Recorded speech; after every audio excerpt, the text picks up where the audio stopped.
اللهم صل على محمد وعلى ال محمد كما صليت على ابراهيم وعلى ال ابراهيم انك حميد مجيد.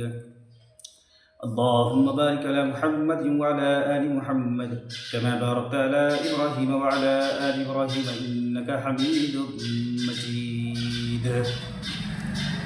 بھائیو، دوستوں اور میرے عزیز ساتھیوں، حضرت ابراہیم خاص رحمۃ اللہ علیہ کا قصہ۔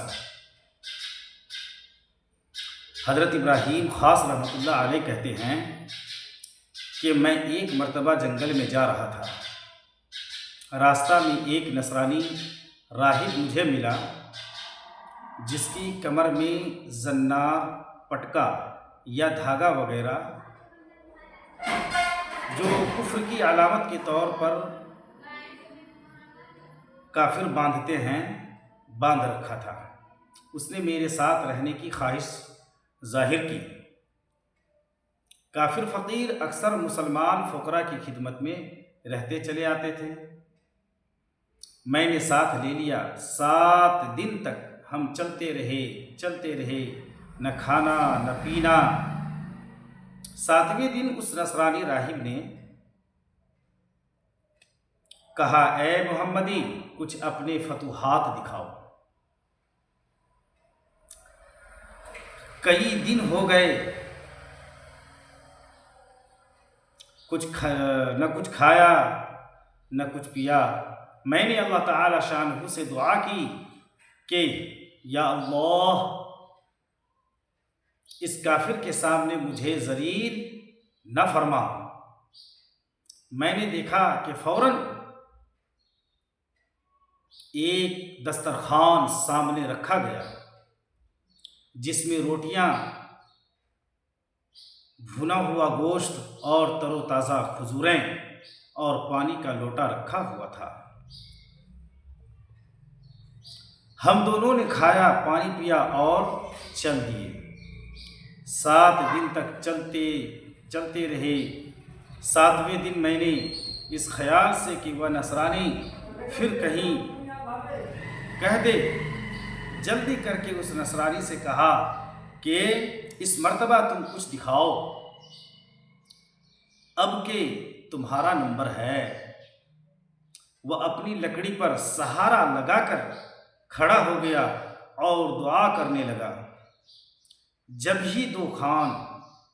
ہی 2 دسترخوان جن میں ہر چیز اس سے 2 گنی تھی جو میرے دسترخوان پر تھی سامنے آ گئی، مجھے بڑی غیرت آئی، میرا چہرہ فق ہو گیا اور میں نے حیرت میں رہ گیا، اور میں نے رنج کی وجہ سے یعنی صدمے کی وجہ سے کھانے سے انکار کر دیا۔ اس نصرانی نے مجھ پر کھانے کا اصرار کیا،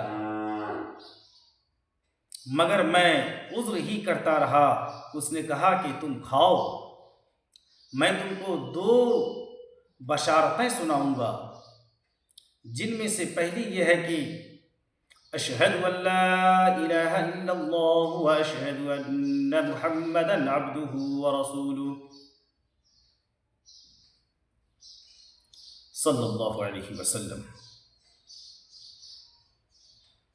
میں مسلمان ہو گیا ہوں، اور یہ کہہ کر زنار توڑ پھینک دیا۔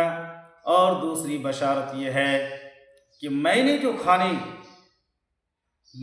کھانے کے لیے دعا کی تھی وہ یہی کہہ کر کی تھی کہ یا اللہ، اس محمدی کا اگر تیرے یہاں کوئی مرتبہ ہے۔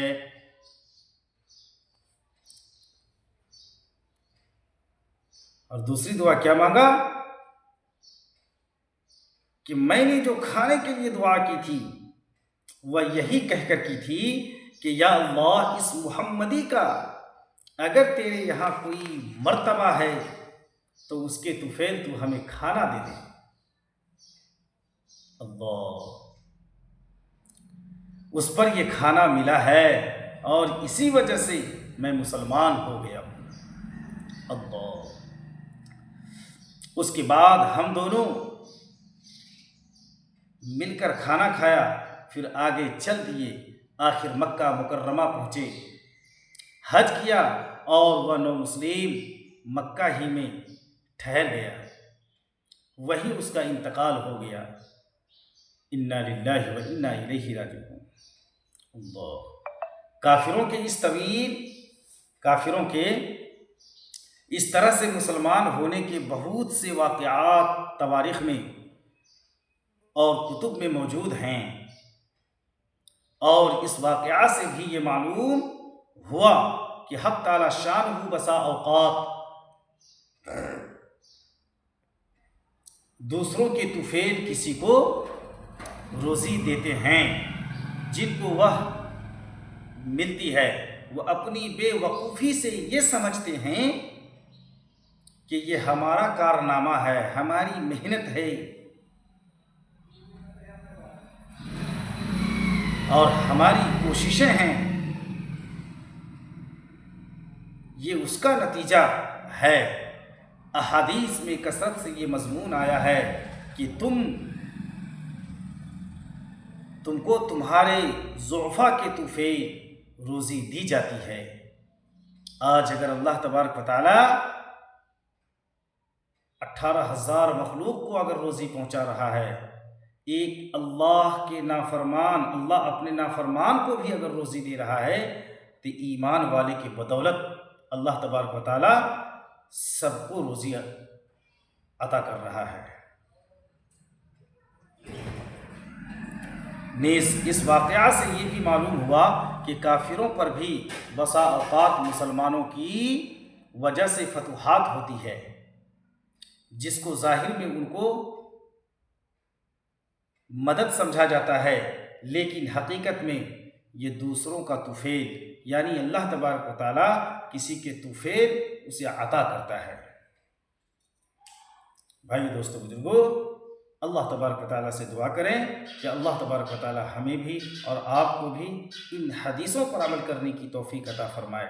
اور بھائیو دوستو اور میرے عزیز ساتھیوں، حدیث کو پوری سنیں اور ویڈیو کو لائک کریں، سبسکرائب کریں اور اپنے دوستوں تک شیئر کریں، اور کامنٹ کر کے بتائیں کہ یہ حدیث آپ کو کیسا لگا۔